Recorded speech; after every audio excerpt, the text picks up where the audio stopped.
सर्दियों में इन 3 winter gadget को जरूर लेकर आओ। इन्हें देखकर आपके घर वाले पागल हो जाएंगे। लेकिन अगर तुम कॉलेज में पढ़ते हो तो लाइक करो और स्कूल में पढ़ते हो तो लाइक करके सब्सक्राइब कर दो। Number 1, mini electric room heater. बस प्लग इन करो और 5 सेकंड में रूम गर्माहट से भर जाएगा। साइज छोटा है पर heat powerful.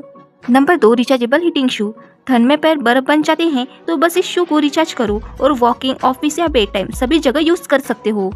Number 3, electric lint remover. सर्दियों में कपड़ों पर इस तरीके से लिंट लग जाते हैं तो बस ग्लाइड करो और सारे बबल, फ्यूज और लिंट गायब।